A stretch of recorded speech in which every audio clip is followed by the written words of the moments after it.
What's up, David? How's everybody It's an doing? explosion! Ah! Are you guys ready to talk some football? 'Cause I know I am. I am. I'm ready to go, brother. How you been this week? I've been good. Had a good weekend. Got some stuff done around the house. Actually got some relaxing today. Looking forward to this all night. Well, I tell you, we've got Hard Knocks will be out on Tuesday. We just had the Hall of Fame game here on Thursday.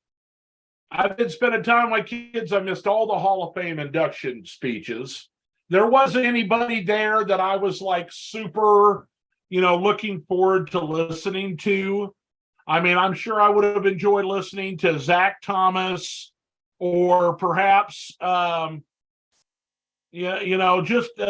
the one that comes to mind the most. It wasn't exactly a star-studded class of the Hall of Fame this year. And, but, we'll have a big one this next year coming up. And we've got training camps going on. We've had some injuries.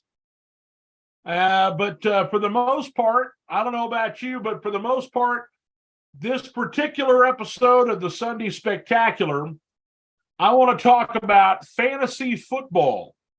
Because the season is coming up where everybody's going to start doing their drafts. And we'll talk about some of the differences in strategy when it comes to a dynasty league, if you're starting one or if you already have one, or if you're just doing a brand new draft year after year in whatever league or perhaps a new league that you're going through. Yes. Speaking of that, we got to get with everybody in the Renegades and see who's doing fantasy football again. Hi to Josh Dodd. How's everybody doing? I was just getting ready to read comments here as we speak. What's up, Josh? How are you doing, buddy? So yeah, fantasy football. How's fantasy football going to treat us this year, I mean? Well, let's start with this, okay? I want to be as authentic as possible. There is going to be people that are going to be watching this broadcast. I'm in several fantasy football leagues.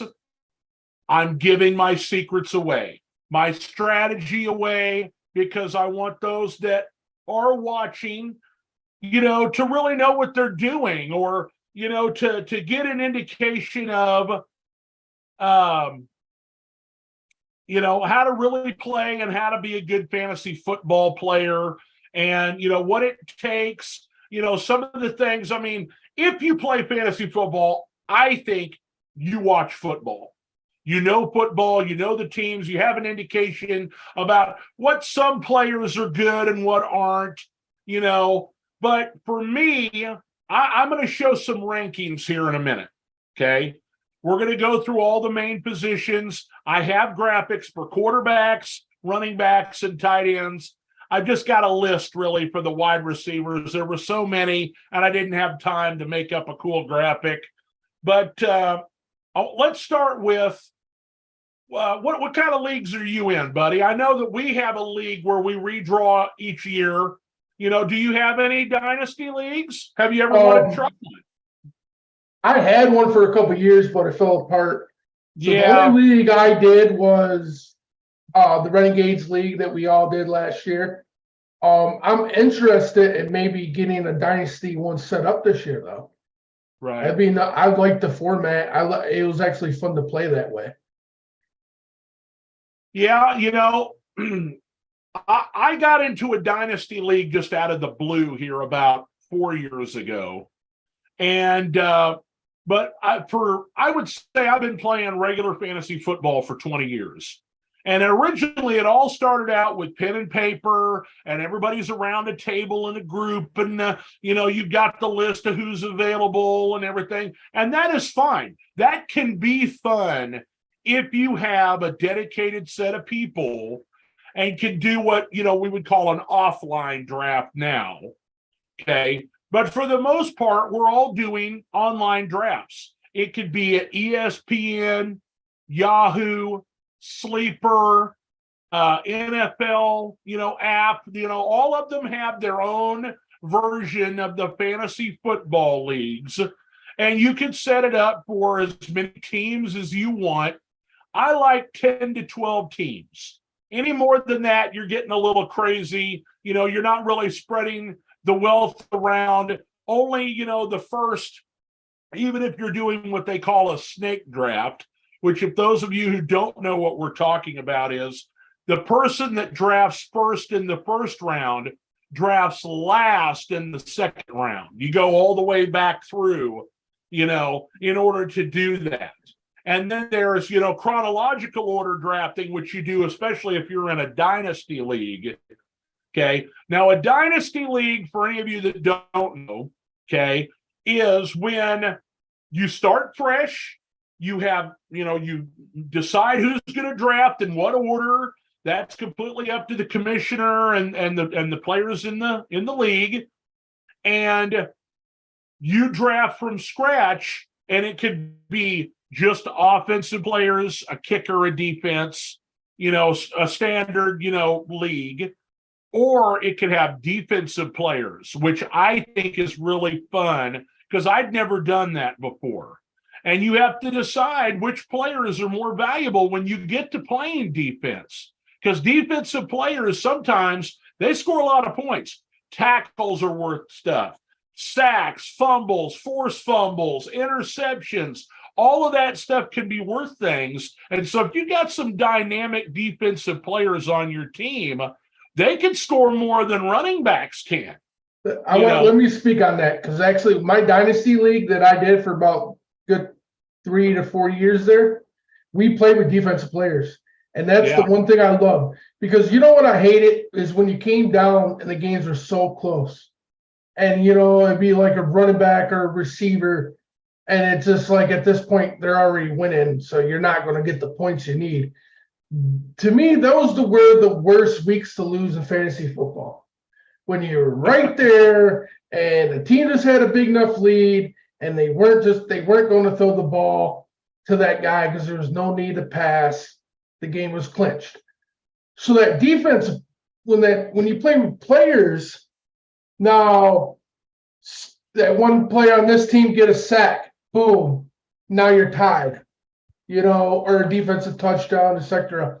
We actually seen quite a few games and weeks where people actually came back and won their matchup because the individual defensive players got enough points to overcome like a 2 to 3 point lead going into the final night or the final couple games.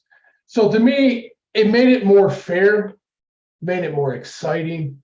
It's a lot of fun playing with those people because you start learning defensive players. Yeah. And you have no idea. Everybody knows the offensive players.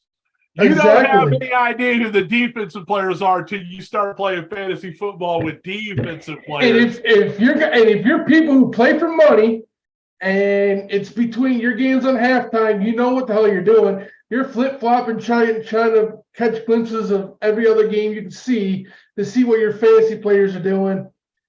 Just wait till you start looking where's all this cornerback plays on the Rams? What are they doing? You know what I mean? You start checking it, and it's a whole new can of worms. But it makes it exciting. I only have one league that I play for money. It's only a $20 buy-in, so we're not really playing for a whole ton. The rest of them are all just for fun.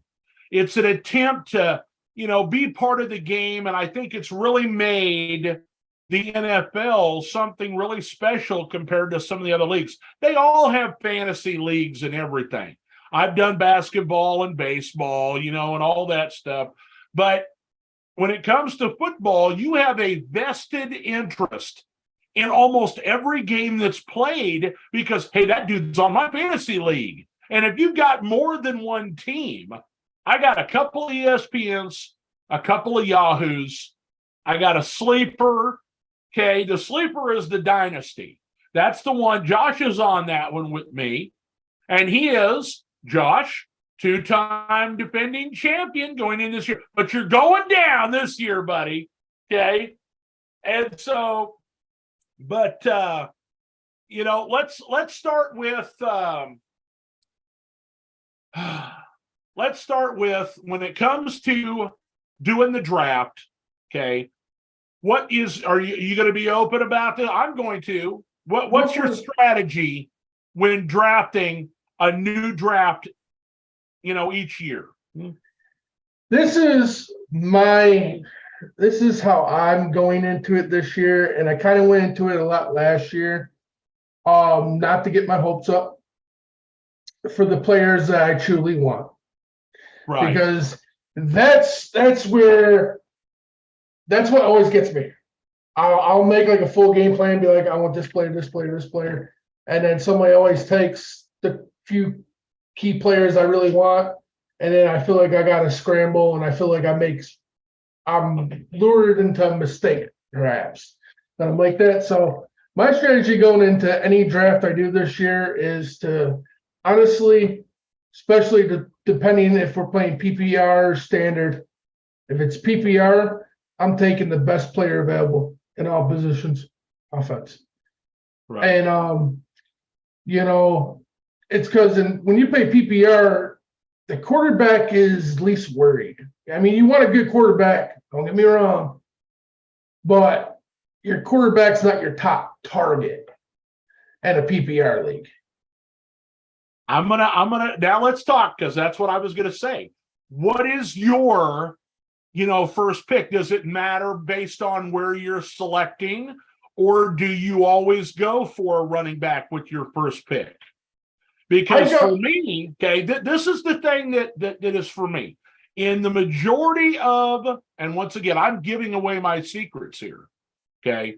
So, these can be used against me, but I don't care, because I want to be authentic about this.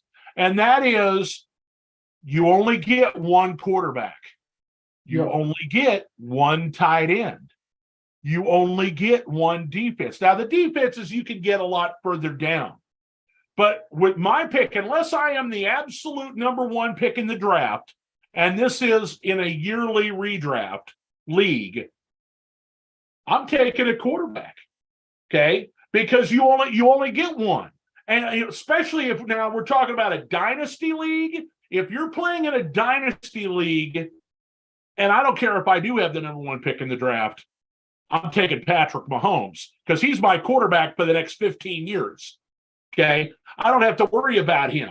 Okay? I mean, in that aspect of that type league, 100% agree. Yeah. But if I'm playing one season PPR league, if I got the first pick and say I get to go first the first two rounds per se, or I'm high up to the first two rounds before I go way back, I'm probably going to load up running back. Running back. And why I if say you have that, the number one pick, I can understand you going running back. Okay. But like if I'm at like anywhere between 3 and 7 in a 10-team league, I'm looking at taking a quarterback right away. So I get that position out of the way, and now I can concentrate on my playmakers the rest of the way. But for me, quarterback goes first most of the time. If I have the number one pick, then I would take, a running back. Who do you have as the best player in the league right now for fantasy football at number one? Number one. That's a tough one. Is it a wide receiver? Is it a running back? It could be a receiver or running back. The way that they're playing the games now, you have a lot of wide receivers, and I'll give a few examples. Tyreek Hill, jet sweeps, okay? Justin Jefferson, the same way. Jamar Chase, they all get the ball. They run the ball a couple of times a game on almost like misdirection trick plays. They get a lot of targets as a wide receiver. They catch touchdowns, okay? They get a lot of yardage. Is it a wide receiver? Is it a running back? For me, this year, okay, if I'm taking a running back with the first spot, I want to pick a guy who's going to be a workhorse and not be splitting time with other running backs. I want him to be the focal point of the offense, somebody that they're going to have to lean on because you don't know what you got with your quarterback. You don't know whether or not they're going to be able to air it out. You expect them to have a good offensive line and they're going to run the football. My number one pick this year is Nick Chubb of the Cleveland Browns. I was going to say that. I would say Chubbs, Henry. You don't know what you're getting out of Deshaun Watson. He's got to prove it this year.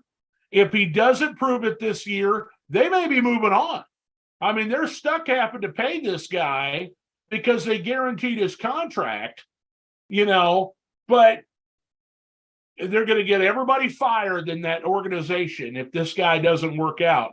But Nick Chubb ran the ball heavily last year. He was the top rushing back in the AFC, which we'll take a look at here in a minute because I've got the running backs divided into two different categories, the AFC and the NFC. And in fact, why don't we take a look at that here? Okay, while you're doing that, I'm going to read some comments off. Brandon Bilgin comment. He said he's taking Jetta. JJ, I'm taking that's Justin Jefferson with the first round pick. Right. And then he put C-Mac. Now, I would normally agree with C-Mac, but Christian McCaffrey, but for the first pick, I don't know if I would go to Christian McCaffrey because he's going to be splitting a lot of time in that backfield. Not saying he's not a good secondary running back or flex to have because he'll still be huge for those two positions, but I don't know if he would get my first round pick. Okay, so let's take a look at the running backs, and I'm going to go through now. This is my opinion. My opinion of who is, the top 10 in both the AFC and the NFC, coming up here.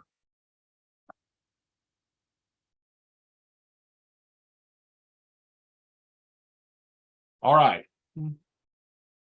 On the left, you have the AFC. On the right, you have the NFC. Okay, and this is based on, are they going to be the workhorse? Are they going to have to split time? Are there injuries to the quarterback? Is the quarterback fragile? You will notice some names that are not on this list. They're running backs that I have taken off my board because I'm concerned they're going to be hurt. I'm concerned that they haven't signed with the team yet. Dalvin Cook's not on this list. Derrick Henry is not on this list. He has taken a beating, and has been injured each of the last 2 years. They're going to be relying on him again, especially if they go with the young quarterback. And I just don't think he can hold up to the pounding, And so I've got Nick Chubb at number 1, like we talked about. Saquon Barkley, I have him because he's both a receiver out of the backfield.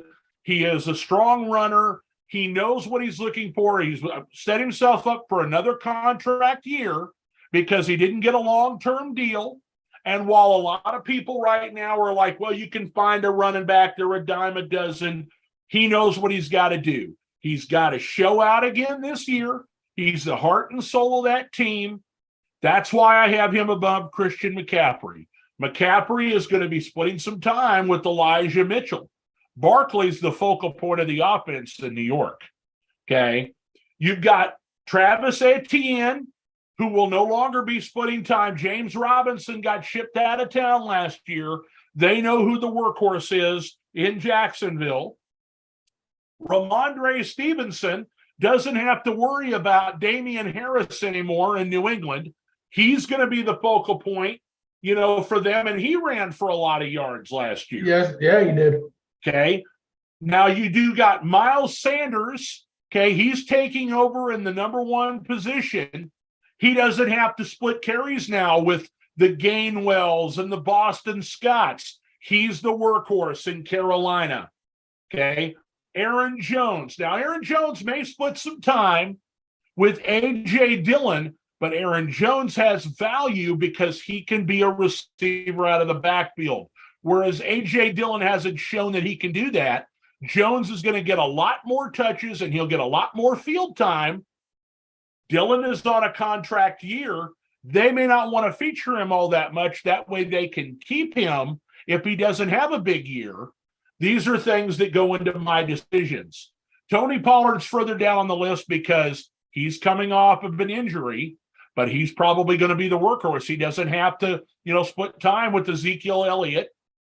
You've got Dameon Pierce, who was showing out last year in Houston. This was a guy that was, he was leading the team in rushing till he got injured. Now there's some injury concerns, so him coming back. I forgot to talk about Najee Harris. They're going to want to feature him to help protect Kenny Pickett. I do think they'll be throwing the ball more, but he's an excellent receiver out of the backfield. Just before I continue on with the bottom half of our boards here, what do you think so far, Chris?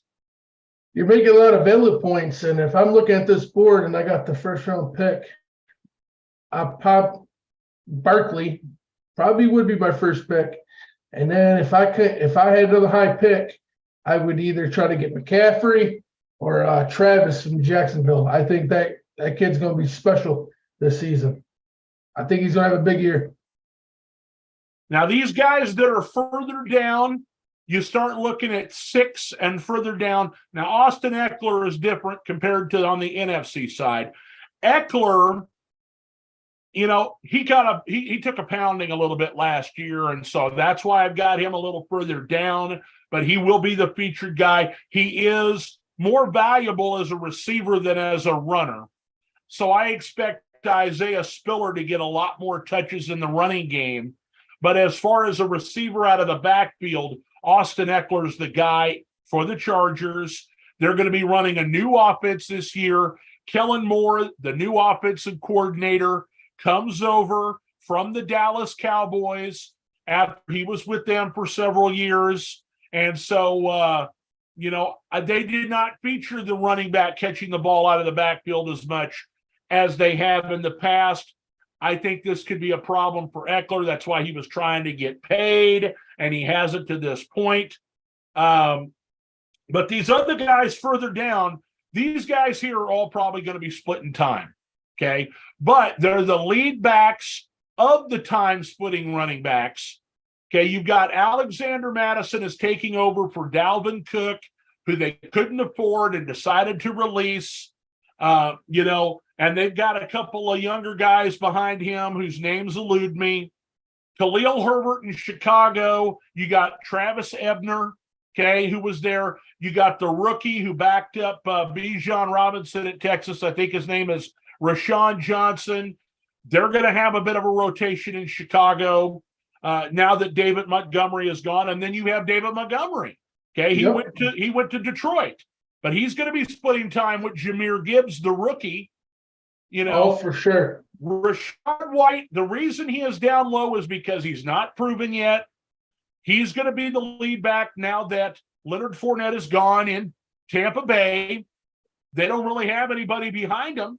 So that's why he's on this list. And then you got Cam Akers, who, he was in had a bit of a squabble with the Rams management last year. And I think it affected his game. But down the stretch, he played well for a team that did not play well. In your AFC side, Raheem Mostert is a very good back for Miami, but they're definitely going to have themselves a rotation. They've got Jeff Wilson Jr. They drafted Devin Akane out of Texas A&M.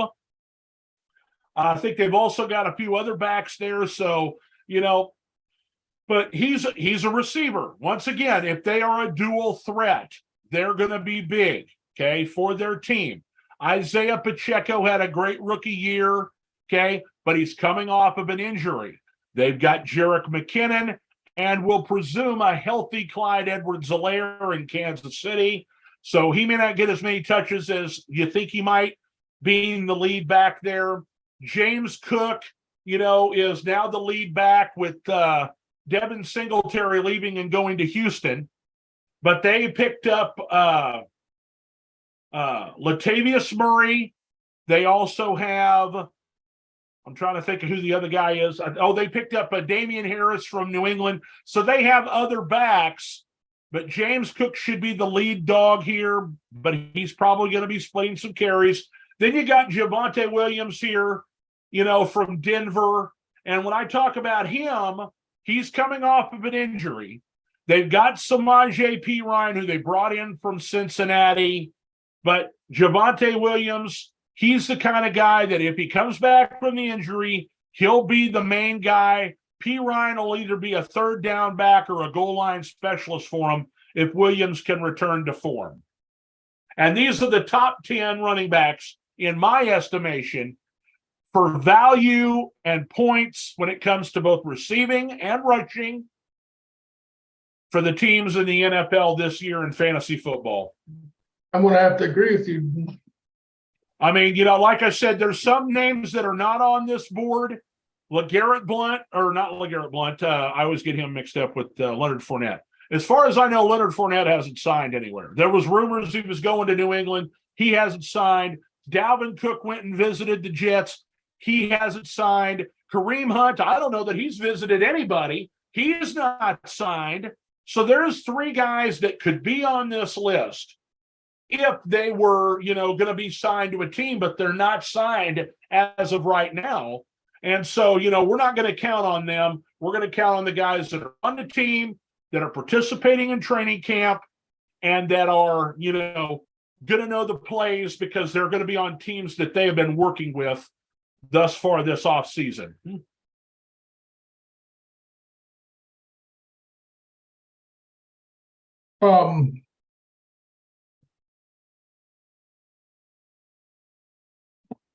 What was I going to say? Also, don't forget the rookies. If you're interested in these rookie backs coming in this year, I did not purposefully list the rookie running backs, okay, because you don't know what you're going to get out of them, okay. But I have a list of the rookies and who I think are going to be the top, because once again, I have a dynasty draft that we're going to do where you just draft rookies now. We've already got our players. And so let me find that real quick. I was just reading an article about maybe half hour ago that Gibbs has been very impressive all training camp, and him and Branch, both rookies from Alabama today, had a stellar day in practice today. So, right. Nothing but positive feedback from the rookie this year so far. Okay, I've got it. And this is in the order in which I think they have value. Let me get back to this. And I will show you my list of the rookie running backs. Of course, number 1 is going to be Bijan Robinson. Okay, he's coming in from Texas. He was the number 1 running back drafted in the NFL draft this year. But he goes to a place where they have, running backs that have done some things the last couple of years. Now, I know he's a bit of a, kind of a gimmick player, but they've got Cordarrelle Patterson still there. He does a lot of the kick returns, the punt returns. And when they use him in the running game, he's run for 1,000 yards 2 years ago. Tyler Algiers was there this year. And, he played well. And I think he almost got it. If he didn't get 1,000, I'd be stunned, that he ran the ball well for Atlanta.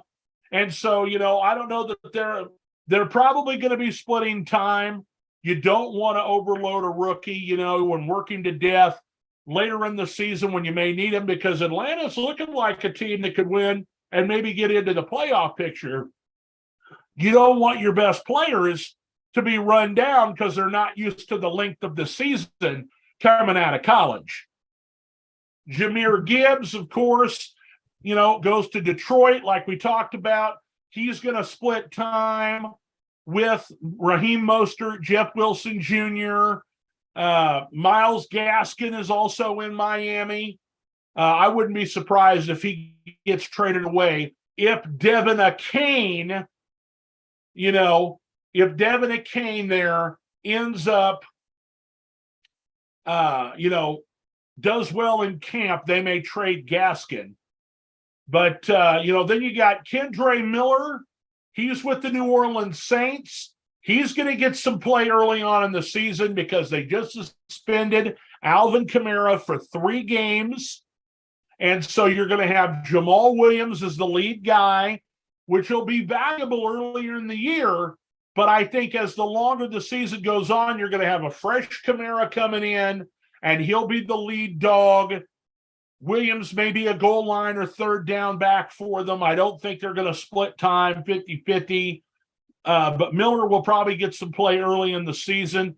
Then you got Rashawn Johnson. I spelled it wrong, but that's the guy who is in Chicago behind Herbert and Ebner. And he played behind Bijan Robinson. I think that because if they give him an opportunity to run the football, maybe catch some passes out of the backfield. He wasn't known for doing that in college, but it's my understanding through training camp reports that he has that ability. He could supplant Ebner as the number 2 guy in Chicago. And so, especially if we're talking about dynasty leagues, you definitely want to draft some of these guys, put them in a taxi squad or whatever you have in that particular type of league where you can set them, see if they're going to be any good. If they turn into a real bona fide player, you can add them to your main roster. And so, we go from there. You got Dwayne McBride.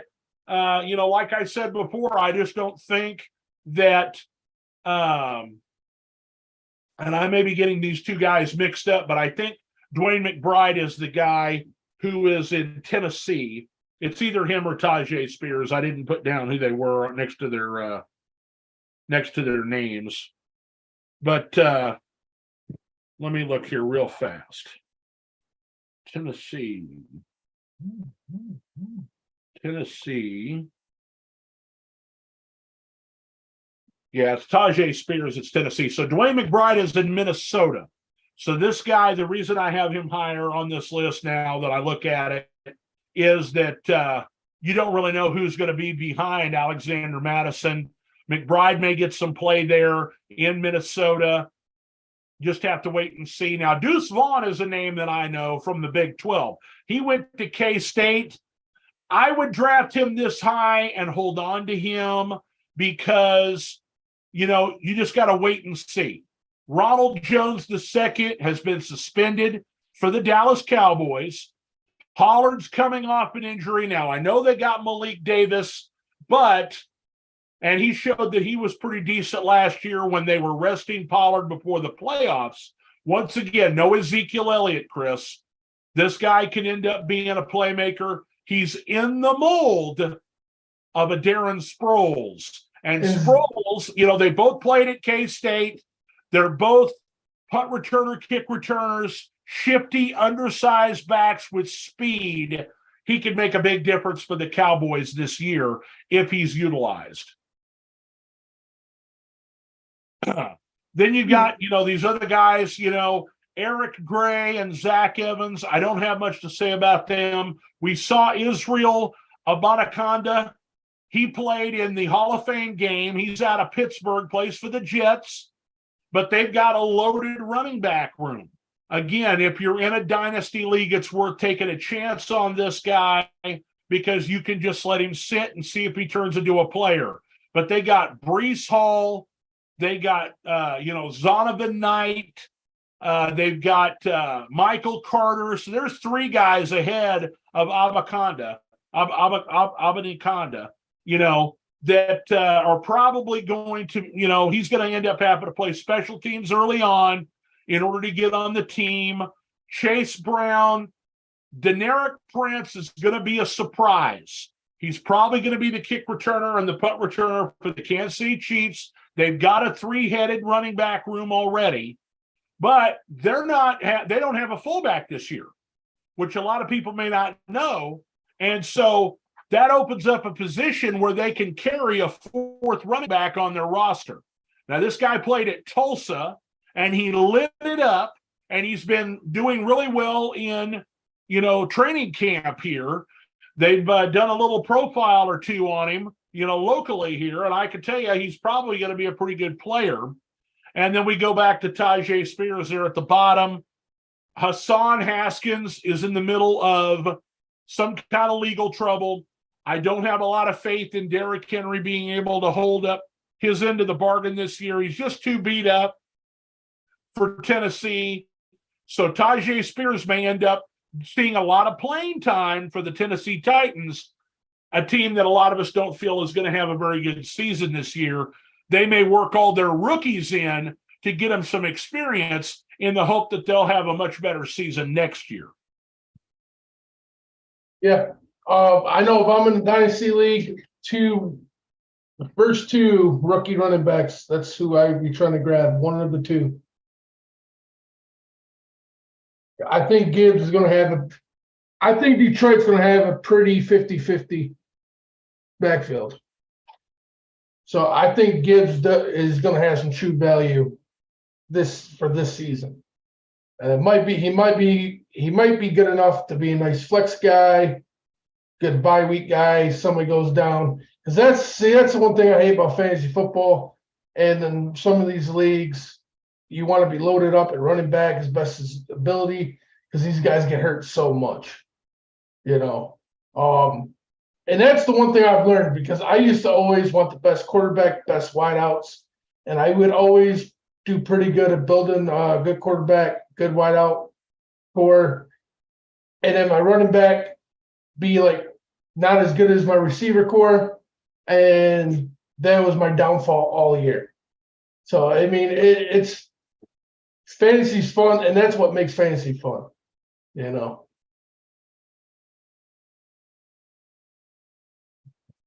So we've talked about the running backs, and I think, are we in agreement? I'm not being a homer by saying Patrick Mahomes is the number one quarterback. No, I mean, if I'm like I said, it really boils down to what league, and I'm agreeing with you. You're not a homer on that, because if I'm doing a dynasty league, I pick first overall. Okay. For example, it's a perfect situation. Look what the hell is going on with the running backs with the league right now. Look at how much the running backs are bitching, complaining. It's a passing league. So when you're in a dynasty league, look what's developed. These teams are telling you, hey, we're not signing a lot of these good guys long-term deals, because we're just going to keep rotating backs, bringing new backs in, et cetera. So if I'm in a dynasty league, of course, I got the first round pick, Patrick Mahomes. Guess what? Patrick Mahomes is in KC for 10 years. He might get traded, maybe if he ever gets traded for some odd reason, and that's far-fetched. But for some reason, if he does get traded, it's not going to be until about year 9, year 10 maybe, if that ever happens, which I doubt it. So you got a security and a quarterback and a good system that's proven to have good years after year. So, of course, first round pick, no brainer. I'm not even a Patrick Mahomes, or not really a Patrick Mahomes fan, obviously, not a KC fan. But I'm not going to leave Patrick Mahomes on the board at the first round pick in the Dynasty League. Not happening. I'm going to pick up my quarterback and be set for a quarterback for the next 10 years. Now, the only thing I have to do is maybe flip-flop from a backup QB, which that really don't. Backups are going to be there every year. So that's a flexible position. To me, you're set, because you're not going to want to make a commitment to Derrick Henry, which is probably going to be one of the next backs that get forced to move to a different situation here soon. So, I mean, you're going to spend your first pick on a running back, or you're going to lock yourself up a good quarterback. Right. I mean, if you really want to be technical, you can go Josh Allen. He's another one that's probably going to be in Buffalo for a while and be relevant just as much as Patrick. And what you're saying is we're talking about in a dynasty league, okay? somebody you're going to want to take that's going to set you up for years down the road. The other players really are interchangeable. But let's go back to, just quarterbacks in general, okay? We're everybody's consensus, Patrick Mahomes is the number one quarterback. But after that, you get a mixed bag, okay? And for me, and we're going to take a look at it here, I've got the top 12, I think is what I have, the top 12 quarterbacks in the NFL this year in terms of fantasy points and value to their team. You've got some guys that have injury concerns. You have some guys that have guys on their team that are injured, and so they may not put up the kind of numbers you're looking for. But let's take a quick peek at what we have. And you're going to see here, I've got the top 4 listed right here. And we're going to work our way down the list. And so you've got Patrick Mahomes. And then after that, I have Jalen Hurts. The reason why I have Jalen Hurts is because he demonstrated that he could get a team to the Super Bowl. He demonstrated he could get the ball to his 2 other receivers. Now, I know they have changed offensive coordinators, but it's my understanding that the head coach calls the plays anyway. Okay. Can I say one thing? Yeah, go ahead. The only thing I disagree with this chart is I think you got Josh Allen and Rodgers mixed up. I think Rodgers is 4, Josh is 3. And only why I'm saying Josh Allen in fantasy purposes, only why I'm saying this and only fantasy purposes, is because Josh Allen is going to score more touchdowns with his feet than Aaron Rodgers. And so he's going to get double production. That's fine. For me, like I said, this is my opinion of who I would take based on, their value. Okay. You say, Josh Allen's going to take off and run. That's something he's trying to stop doing. Okay. They don't want him doing that. They don't want him to get injured. Last year they did not call the number of quarterback runs that they have in the past because now he's got people to throw the ball to. He's got Stephon Diggs. He's got Gabriel Davis. Okay. Now they lost Isaiah McKenzie, but I think they're going to run a lot of 2 tight end sets this year because they've had Dawson Knox. Now they add Dalton Kincaid. Okay. Rodgers has an array of receivers, some of them that he knows, Lazard, Cobb. He's got the rookie of the year at wide receiver in Garrett Wilson. Okay, they've got Corey Davis there. They've got some really good tight ends. CJ Uzuma is there. Okay. Hurts and Mahomes made it to the Super Bowl. Both of them are our mobile quarterbacks, although Mahomes doesn't take off as often as Hurts does, with the sneak and all those types of things. Okay. I think that, for a top 4, I think this is pretty good. Let's go down here. We're going to go to Lamar Jackson at 5. Now, the reason that he is at 5 and not up here at 2 or 3, because, we know he's mobile. We know he's going to make plays. He's in a new offensive scheme. Okay. We don't know if they're going to call the running plays like they used to. They may want him to try and throw all the time. If he doesn't utilize his legs like he has in the past, his value goes down. He's got a bunch of receivers that are kind of new to him. Odell Beckham Jr. He's really only got Rashad Bateman and Mark Andrews that he knows that are going to be starting. Everybody else, in the receiving area is going to be kind of new. Yes, they utilize the running backs out of the backfield on screens and stuff like that. But I have injury concerns for Lamar Jackson. I think that this is one of those situations where, they gave me all this money. Now I got to go out and prove it. And he may try to do more than what he should be doing. And he ends up getting hurt. That's the reason why I have him at number 5. I Moving agree with number that. 6. Go ahead. No, I'm saying I agree with Lamar Jackson. I would still draft him if he was in that position where I needed somebody who a little bit better than somebody, but he wouldn't be he would be my last resort out of the Russian KBs to take.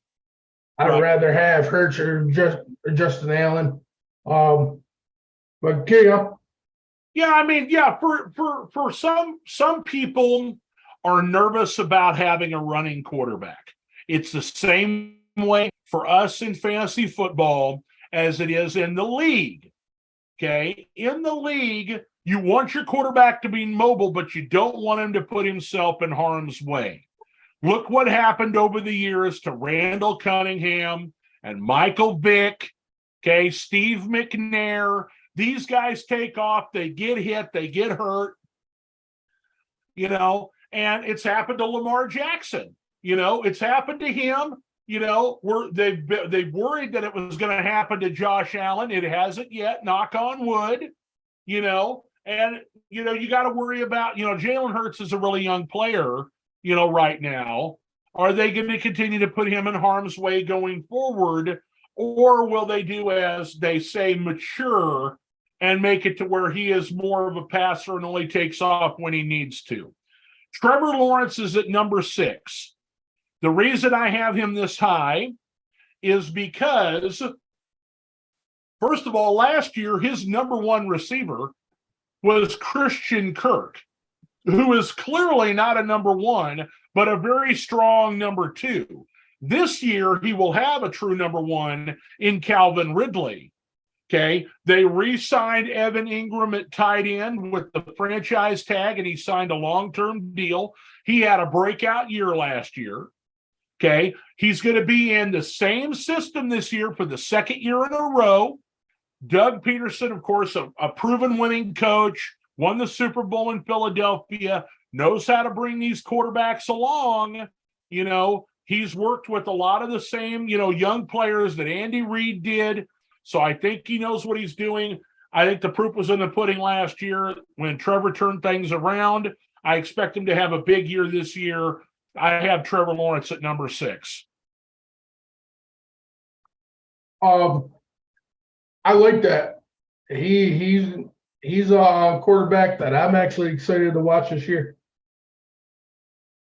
Number 7, Justin Herbert. Now, the reason that I have Herbert at 7 is because he's got a new offensive coordinator. He was in a system that really didn't fit him, and he still made plays, still put up big yardage. He's added another wide receiver in Quentin Johnston. You've got Keenan Allen, you've got Mike Williams. Now he's got a third receiving threat there that, is technically considered a backup. They've had Joshua Palmer and they lost DeAndre Carter, and so I just think that Herbert is looking to break out in a new offensive system. I think that they're going to concentrate on throwing the ball down the field more, a la what they did in Dallas. I think they'll concentrate on the tight ends a little bit more there as well. And they've got Gerald Everett, who they brought in a couple of years ago from the Rams. And so I just think that Herbert's going to do really well at number 7. And that brings us to the reason why Joe Burrow is at number 8 is because I'm really concerned that this calf injury is a little bit more than they're letting on. Yeah. You got him hurt in training camp. Last year, he was injured in training camp because he had to have an appendectomy. He had appendicitis. And when he started the season off, they started slow. They lost the first 2 games of the season coming out of the gate to Pittsburgh and Dallas, and it took them a while to get things rolling. They lost their backup running back at Samaje Perine. Joe Mixon's looking like he may end up getting suspended for a few games here at the beginning of the year as the NFL is starting to dish out, their suspensions to these players. Yeah, speaking of that, I got something. Go ahead. Let's finish up with the quarterbacks, and then we can jump back into the suspensions. All right. But, Burrow, okay, if he's at full strength, He's got the receivers in Higgins and Chase, okay, to make things happen. But they've lost their starting tight end for, I think this is the second year in a row that their starting tight end has taken off on them. They lost C.J. Azuma to the Jets, and then this offseason they lost Hayden Hurst to Carolina. And so, when you're working with new receivers, and he's not going to be able to work with them because he's basically out of training camp because of this calf strain. Hopefully, it isn't a partial tear and they just haven't said anything. They're hoping that with rest, he will get through it. But if it's more than what they let on, not looking good for Cincinnati. Going to number 9, I got your guy from Detroit, Jared Goff. He lit it up last year, and he's got, he brings back, you got Marvin Jones Jr., you got Amon-Ra St. Brown, you got Josh Reynolds. It's going to be a few weeks before he gets Jameson Williams off the bench because of the suspension for the gambling. But he's got a couple of guys that can catch the ball out of the backfield now in both David Montgomery and Jahmyr Gibbs. They got rid of T.J. Hawkinson last year because they had a couple of fresh young tight ends, but I believe one of them got injured. Can you shed some light on that? I didn't hear that last part, sorry. One of your tight ends for the Detroit Lions got injured in training camp? Yeah, our one rookie, and we actually released him. Zuda, I can't really pronounce his last name. I guess he had a contact right on his knee, and I'm pretty sure he pulled his ACL. So he's done for the year. Unfortunately, it really sucks, but at the same time, he's probably going to be a practice squad player anyway at this point this year, because you got Brock White, and then you got Laporta from Iowa we drafted this year, that so far, from what I heard, he's been lighting it up in camp as well. Him and Jared Goff have been connecting pretty good in training camp, and he's been making a lot of great catches and plays. So he probably was going to be a practice squad. I'm hoping he can heal up and honestly make it back to our practice squad. I wouldn't mind having him for depth because he definitely came in and played some big roles last year when we needed him. The last 3 quarterbacks on this list, 10, 11, and 12, Derek Carr, Dak Prescott, Kirk Cousins, they always put up pretty good numbers. You have to worry about the interceptions with all 3 of these guys, but they all could throw for 4,000 yards. They'll all put up 25-plus touchdown passes. Derek Carr, I have him at 10 above Prescott and Cousins because I think he's going to have more weapons at his disposal this year than he has ever had in his career. You got Michael Thomas, Chris Olave. I know that Kamara's going to be out for a few weeks, but he's going to have him, Jamal Williams. They got Jawan Johnson at tight end. And then with the defense behind him that they have in New Orleans, he's going to get a lot more opportunities to either get the ball on a short field or they'll get the ball more often because the defense is making stops. And so I expect Derek Carr to have a really big year. Prescott's got to work on, getting some of those interceptions knocked down. He really hasn't been the same since his injury a couple of years ago, and he got the bag in the offseason. But and then Cousins had a very steady, good year last year, and they've added another weapon for him in Jordan Addison. So now he's got 2 fresh young receivers instead of Adam Thielen, who went to Carolina. He was starting to wear down, starting to get a little bit older. He's got 2 speedsters now to throw the ball to. He's got Hawkinson. If the running game can still be productive with the loss of Dalvin Cook, I think Cousins puts up some big numbers this year at quarterback.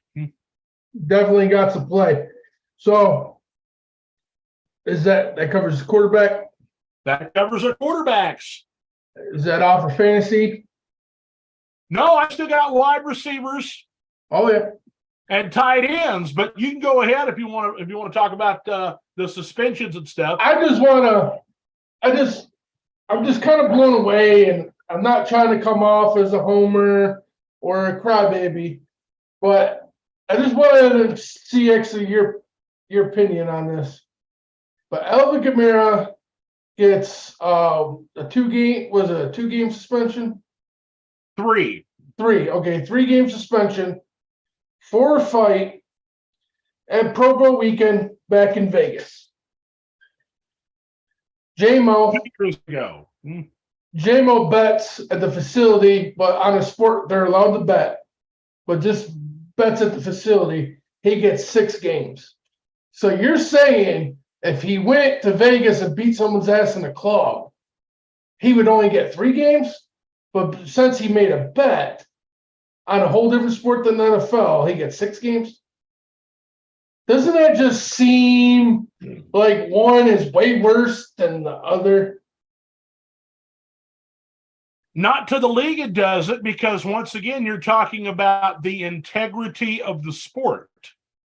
And so, while it may have been with another league or sport, by having this occur in the facility, you are opening yourself up to,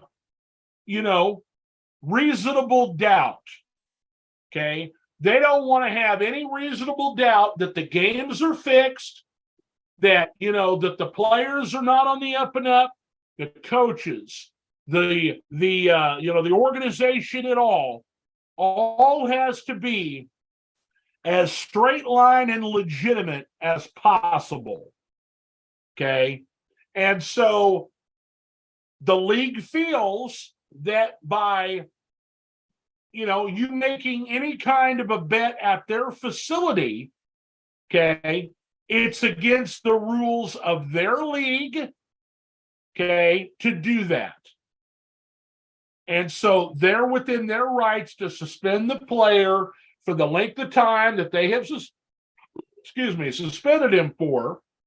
And I understand, okay, where you're coming from when it comes that this guy beat this guy up, and it's all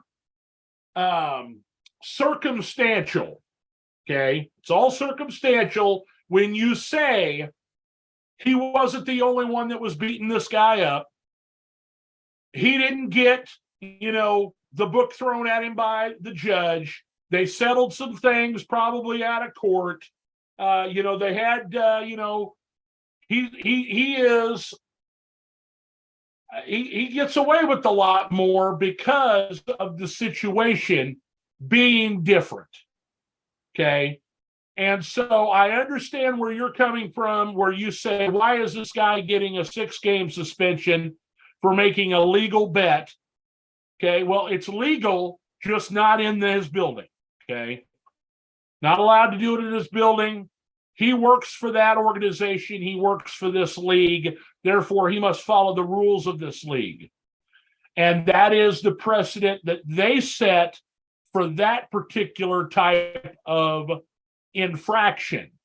Kamara has a different type of infraction, and there is a precedent already set for it. The two, with the exception of being they're both suspended, have nothing to do with each other. And therefore, you can't compare them like they're apples to apples when one over here is an orange and this one is over here as an apple. I get what you're saying. It makes sense, but it's just still to me, okay, keep it 6 game, but I still think Kamara probably deserved more than 3 game suspension for doing something like that. You know what I mean? I hate to say it. If he got suspended 6 games, you'd have said that him betting, okay, was less than him beating this guy all up, and he should have gotten less games than the 6 if they'd have got the same amount of games. Okay, so in my opinion, you want to argue for the sake of argument when it comes to why they're suspending someone for a certain amount of games and not suspending this person for a different amount of games. No, I'm talking about got several other players that have been suspended for the entire season, because they actually bet Calvin Ridley coming back to Jacksonville after he was suspended while playing for the Atlanta Falcons for an entire season because he actually bet on an NFL game. Yeah.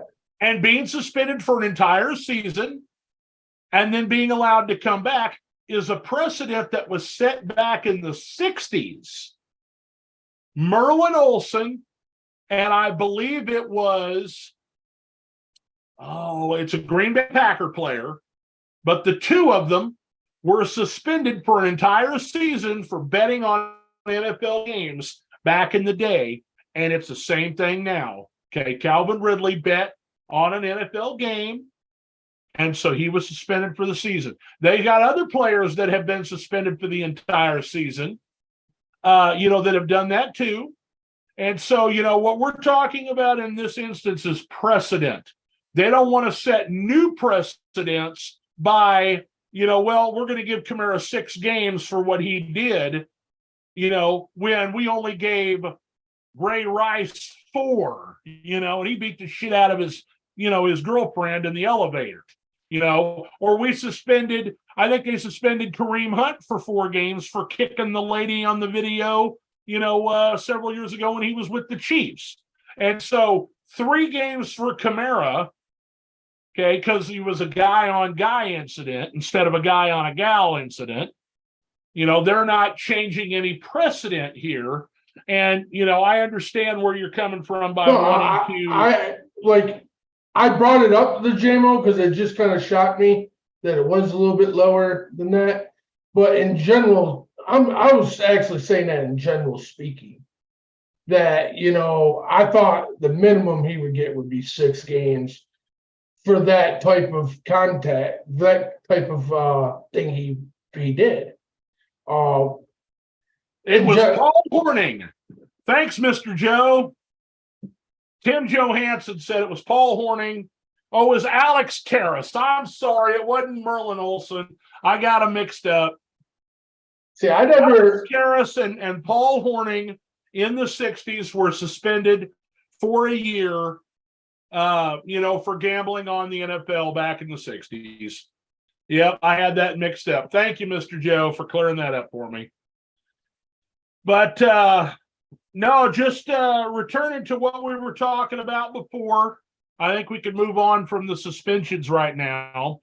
Let's talk about just briefly here, that training camps are going on. We're seeing some injuries. Some players are out for the season, torn ACLs, the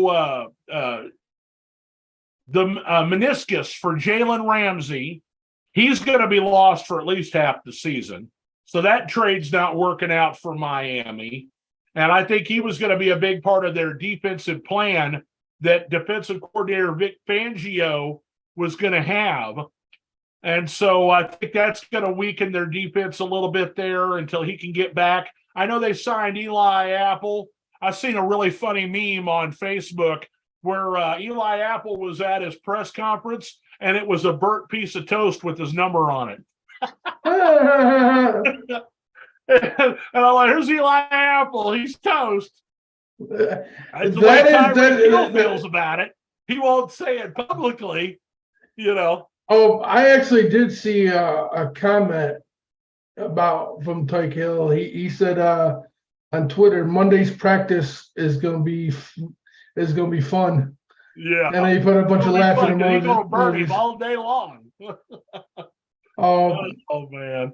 Speaking of that, we were talking about my topic tonight. I wanted to bring attention to fights and training camp.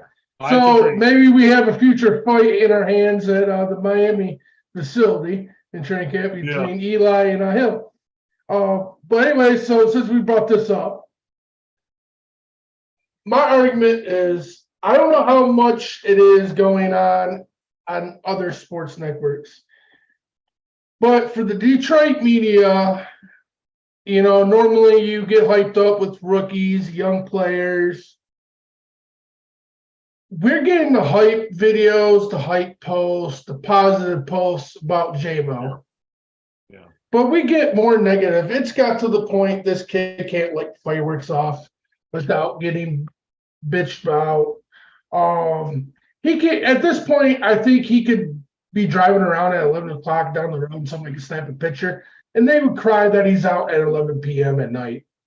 So the media surrounding the Lions and according to all the posts I see in my Facebook groups. From an outside perspective, you guys have a lot of hype. You had a really decent season last year, but you got to remember what your coach said. We didn't make the playoffs. You didn't make the playoffs. No, y'all are thinking you're going to beat the Kansas City Chiefs in the first week of the season after you didn't even make the playoffs last year. Yes, you have improved, some of your defense, but they haven't played a whole game together yet.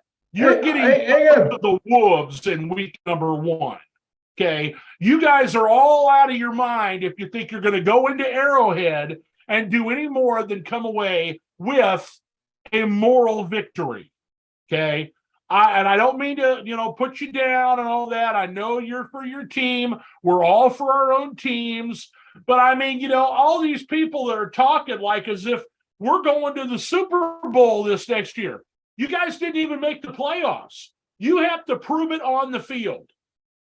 You beat Green Bay team we're all way off topic. Go home. Aaron Rodgers didn't want to be there no more. He was 90% retired in his darkened retreat or whatever. And you got guys that are hurt and injured. You didn't beat a team at 100%. Yes, you did it in Green Bay, and so everybody and their brother is listening to all of this hype, and the media has bought into it. And they're like, well, you guys are getting too high and mighty, so now they're going to try and tear you down. I believe you guys are going to win your division, okay? I think you're going to be better than Minnesota. Minnesota's not going to have the running game that they should have. Their defense is weakened because they lost Eric Kendricks, they lost Patrick Peterson. Now, their defense might be better because they're going to have, Brian Flores at defensive coordinator, but the offense isn't going to be, everything in a bag of donuts without its running game. And so I think Detroit wins that division, but you got a tougher schedule this year. And so just like your coach said it, okay? Your coach said it. I watched him say it. We ain't won nothing. You didn't make it to the playoffs, and you got to start over from scratch this year with a whole new batch of guys. Yeah, I get that. Don't gel right, if injuries occur, if people make a few mental errors or mistakes because they have all this pressure on them to finally deliver a winner after all these years, you can have yourself a letdown. I'm listening to a radio show, and it's not a national radio show. It was a local radio show, and they're talking about, what kind of surprises, you could see from different teams. And this guy said, when it comes to the Detroit Lions, they could either make it to the Super Bowl or they could go 6-11. Now, I don't think you're going 6-11, but I don't think you're making it to the Super Bowl either. I think that, the reason that the media is crashing down and showing all this negative stuff is so that y'all don't get your hopes too high, so that if something bad does happen, you won't feel nearly as bad as you would as if you were like, this was it. This was our year. But this is what I was meaning with this whole topic, because I wasn't even talking about the general hype of our team.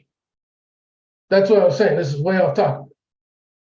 I'm talking about everything with J-Mo personally, like every article with J-Mo. Like this past week, he had a play, I guess, in play, heated situation, and he threw a punch at another player. Mind you, fighting in training camp happens every day in the NFL.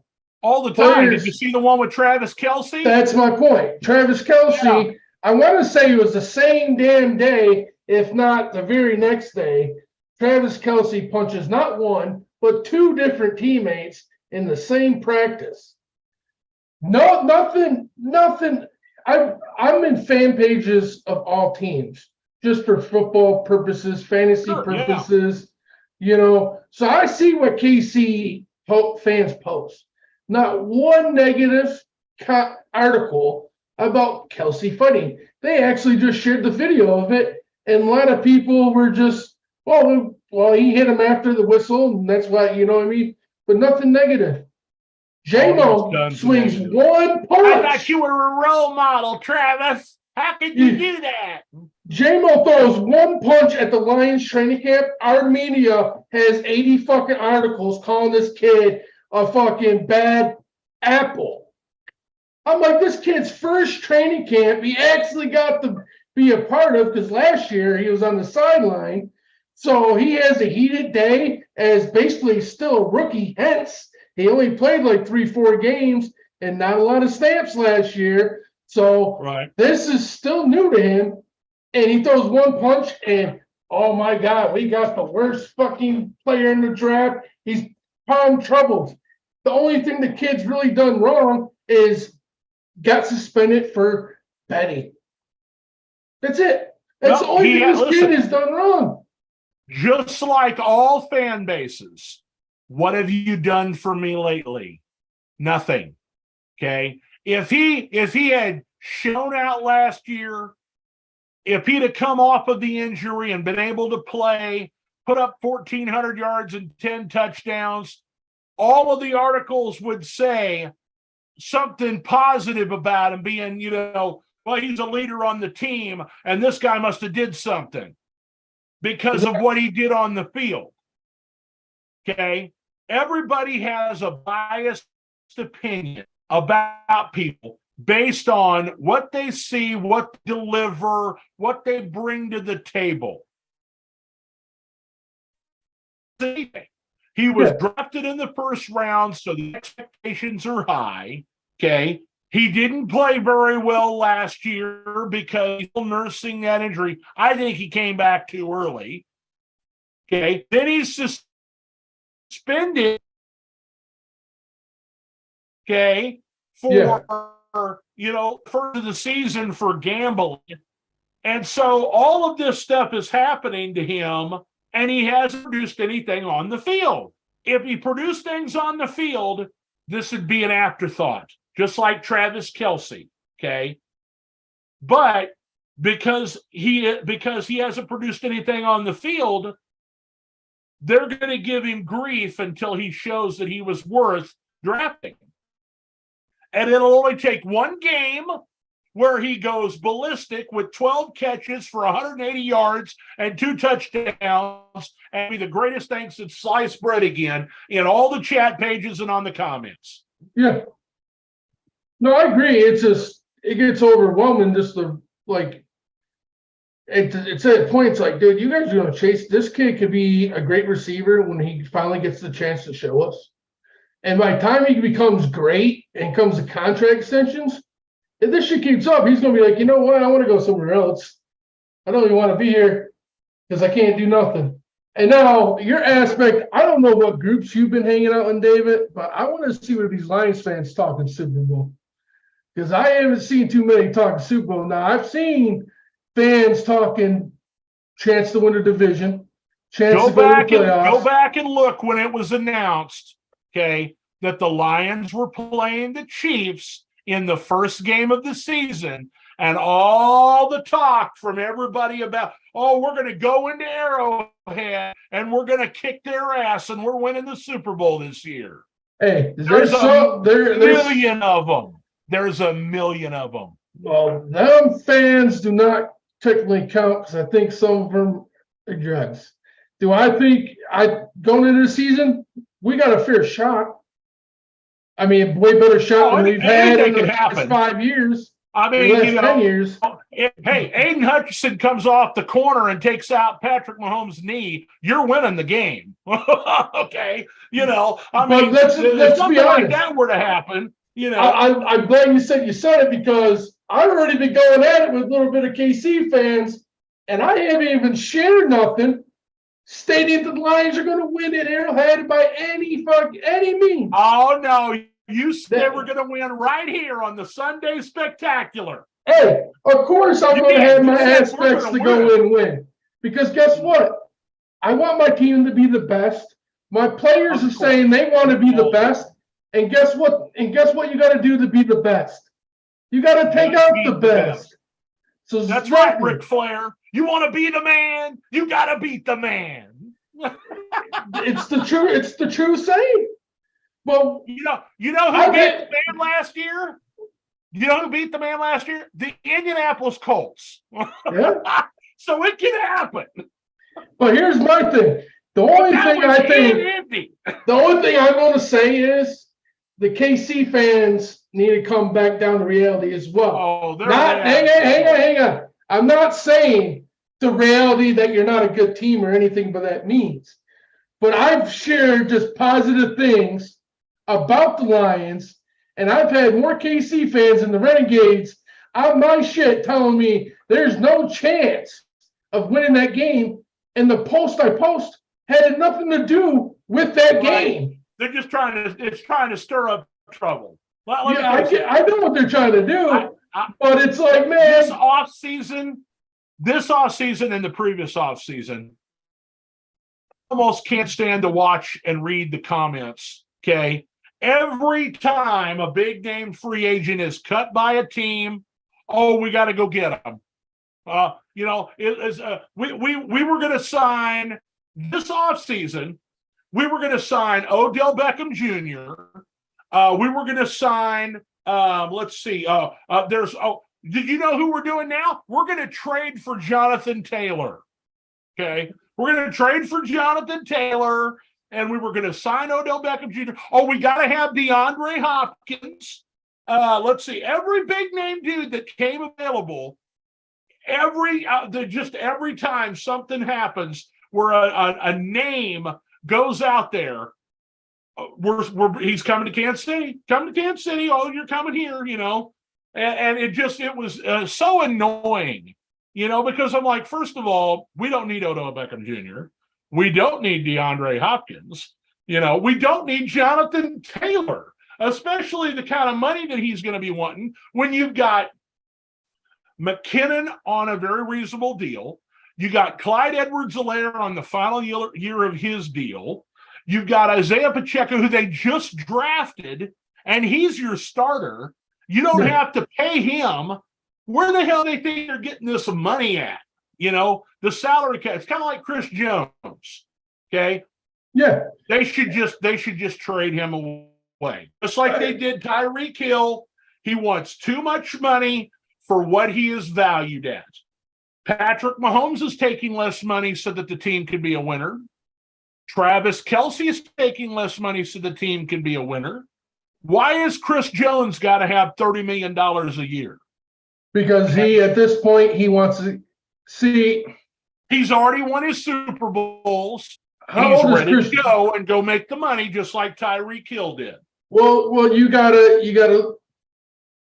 Let's enhance. Let's be realistic when it's a little bit not realistic because I'm understanding where you're coming from. Yeah, I get where you're coming from. Being a Red Wings fan, when we hit our dynasty, there's a few players that left for money, like for instance Sergei Fedorov. We drafted him. We actually snuck him out of Russia because at the time he came here, he wasn't allowed to leave. So we basically kidnapped the guy, made him a life here in America, and made him one of the best hockey players to play in the game at the time in that era. Well, he won 3 cups here, and after 3 cups, he wanted to be, he wanted to be the main guy. And Red Wings had Steve Yzerman. They weren't going to make him the main guy, so he left for money. Never won nothing after that. Didn't Fedorov end up with the Hurricanes or the Panthers? Oh no, he went to the Ducks, Anaheim Mighty Ducks. Really? I didn't think he went there. I thought he went East Coast. Nope, he went there for a while, and then he went from there to the Capitals. He went to Washington, and then he retired. But what I was also saying is Jones is at that point too. At the other hands, He's at the point, and only why NFL is way different than NHL. You know, NHL players can play up to 18, 20 years if their body allows it. NFL, it's very hard. The only players you're seeing really make it 20 years, other than Frank Clark, is quarterbacks. Yeah. And if you're a defensive running back linemen, and you play 7 or 8 years, you're lucky. you know. That's why the I think Bears Frank fans, Gore is the Browns of oldest the world, running they're back. like, I played 10 years, I'm out of here. Exactly. So Chris Jones is getting to that point, not where he's like getting over the hill, but he's getting later in his career. And his first part of the career, he's got paid, but he's never got paid like the market says he's worth. He's going to make 20 some odd $1 million this year. Well, I know that, but the market said, but the market these players go off these days says he can get over 30 mil a year. Yeah. So, he's at that point. Okay, I got my 2 Super Bowls. How many years realistically do I want to play? How much do I think I got left? If I could go sign another deal worth $30 million, after that, I might be able to, at that point, call it quits and walk away and ride off in the sunset, set for life. Listen, we're all fans. You're really not supposed to tell somebody what they're going to do with their own money, okay? But for my money, if you will, okay, I think that he should complete this season, okay? That'll make him an unrestricted free agent. They'll either franchise tag him, which will give him the kind of money that he's looking for, and they'll be able to afford it because the salary cap's going to go up. They're about to lose some other players that they're going to have to let go. It happens every offseason. This year they had to let go of Juan Thornhill, okay? They had to let Orlando Brown Jr. walk, okay? They had some other players on the team that they had to let go, and every year that's going to be the case. And it is Brett Veach, the general manager, and the team that they have put around him, job to draft replacements as they come up so that you can afford the younger players and you can let some of the older ones that are costing you a lot of money walk in free agency or be released or whatever the case may be. They lost Frank Clark this year, replaced him with Charles Omenihu, and then he gets suspended for domestic violence. So, that's kind of a raw deal there, but at least it'll only be for, I think, 6 games. But after that, he'll be back, But, I'm hoping that they bring back Carlos Dunn amount of money last year. If he still wants to play, he knows the scheme, and they'll bring him in to take a Omenihu's spot until he can come back from his suspension. But, when it comes to Chris Jones, I would be stunned if they're able to make a deal with him before the season begins. He's already shown that he's willing to accept the fines because it's up to like $600,000 right now. Oh, he still has not showed up to camp yet? Another $50,000 every day until he shows up, because it's worth it to him, until it gets to the point where you're at like $1 million. So he can stand pat for another 10 days,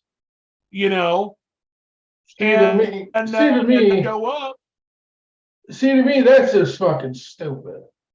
And to me, is if I'm a player in a league, and I'm unhappy because I want a contract, and I'm talking realistically, if this is me, I'm not going to say I'm not going to be pissed or not happy about it. But I would be at practice when I'm supposed to be at practice, because the one last thing I'm going to do is lose money. Second, they have, like you said, they have what we call a hold in. If he shows up, okay, he doesn't have to participate. As long as he's there, he doesn't lose money. And that's exactly what I'd be doing. They just showed up. They call it a hold in. He's holding in instead of holding out. Well, he's holding out. There have been other players that hold in. I think the reason he hasn't showed up is because he knows he's not going to get a contract there. And they're probably going to end up trading him. And so it just depends on which team out there, is willing to give up the goods, who's got the money that they could deal under the contract. Everybody's in training camp right now, so it's probably difficult to find a trade partner because everybody's got all these players that they see in their training camp. They're like, oh, this guy can do the job, because they haven't seen Chris Jones up close and personal unless it's on game film or, watching the game. Yeah. You're 100% right on that. Well, let's go to we're running out of time here, so let's go real quick. I've got one more graphic I've already made. Let me get this graphic up here.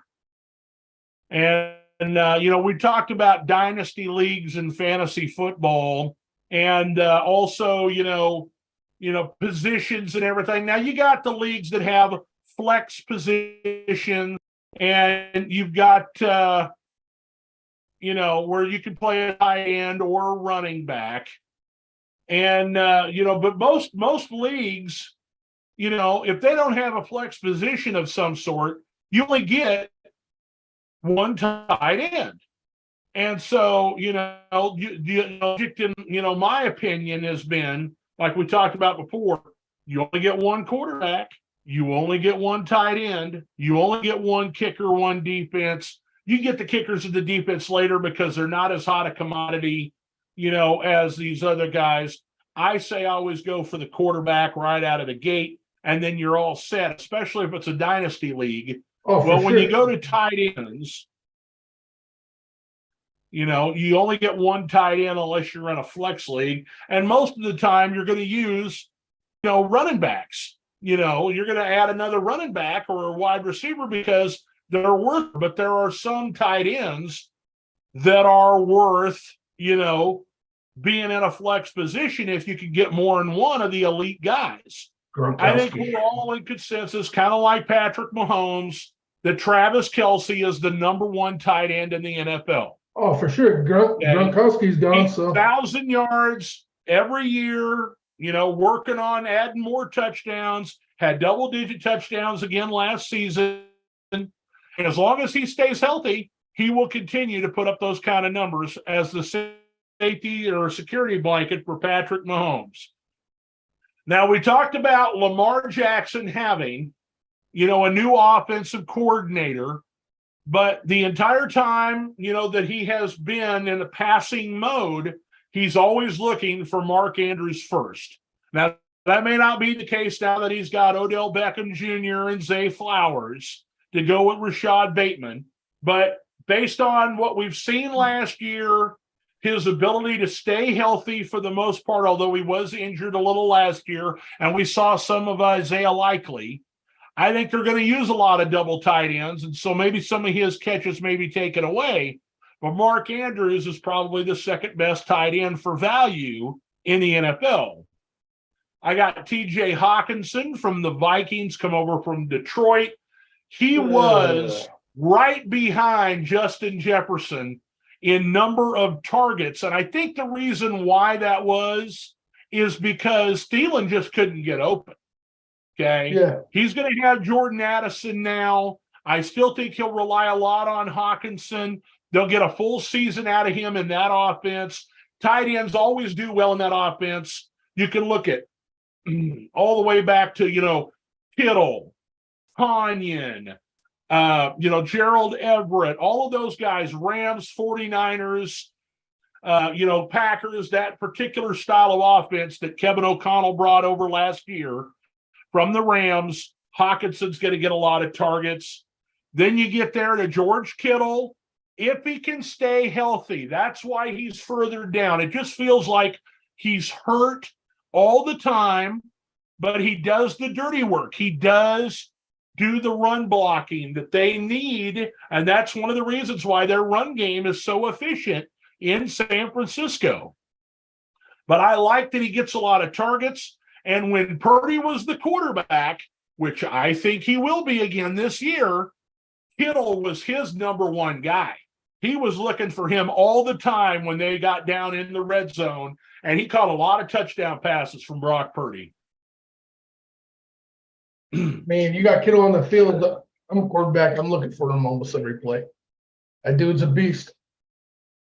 Well, you got to remember they got other big-time players. Brandon Ayuk has actually become the number one receiver on the team because they use Deebo Samuel so much in a running position. You know, they've got a lot of good weapons. I like San Francisco a lot. You know, I think they got a raw deal in the NFC Championship game when Purdy got hurt this last year. You know, and that moves us to Philadelphia and Dallas Goedert. You know, at number 5. You know, he was basically the third most targeted receiver on the team, ahead of, you know, any other wide receivers besides the top 2 in Brown and Smith. You know, so you got Goddard there at number 5. Darren Waller was hurt, gets traded. You know, I think that he's going to have a breakout year. He was a beast in Baltimore, but drugs brought him down.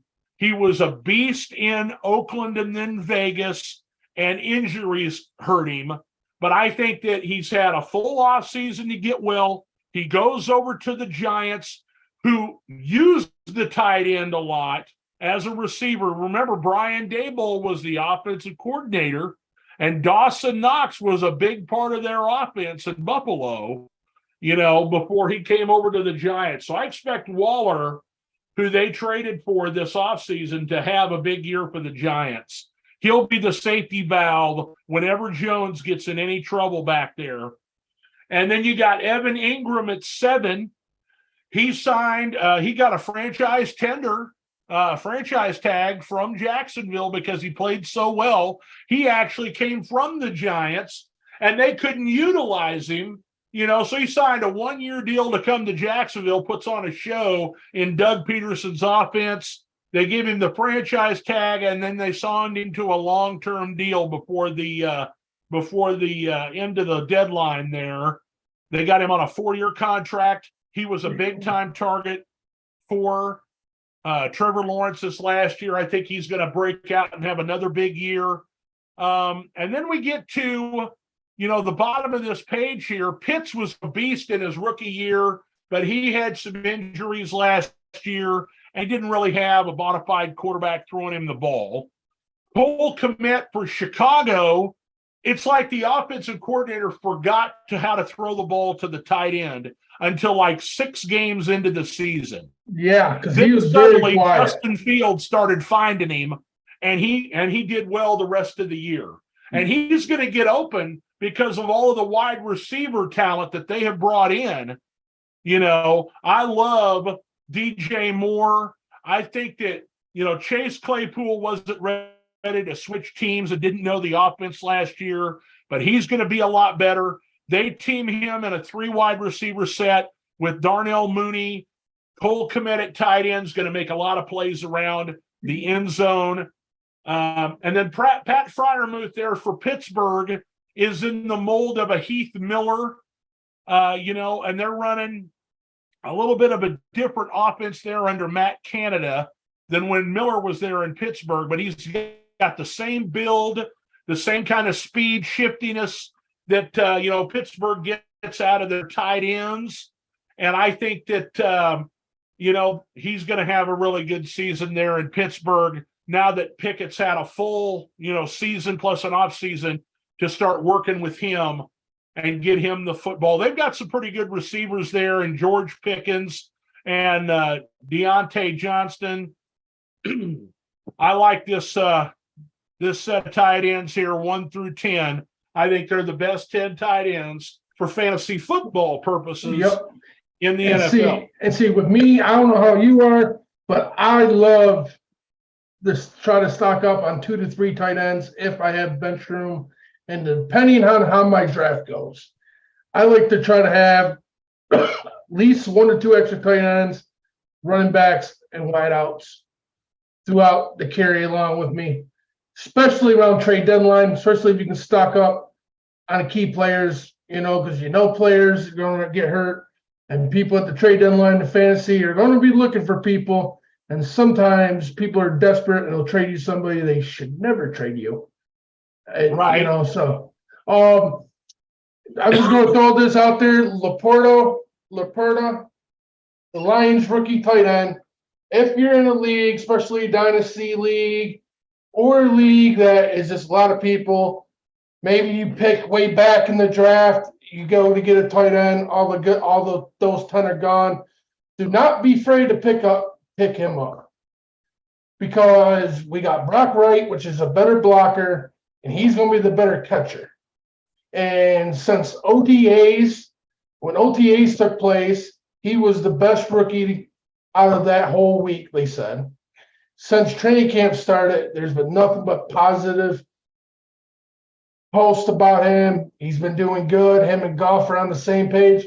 So I'm not going to sit there and say he's going to win Rookie of the Year or anything crazy, but there's a lot of hype showing that he is going to be able to produce as a rookie. So if you guys are in that prop, you need a backup tight end, or like I said, you got kind of shafted where you drafted. It's a bigger league and you're desperate on taking a rookie and he's on the board, I wouldn't leave him sitting there.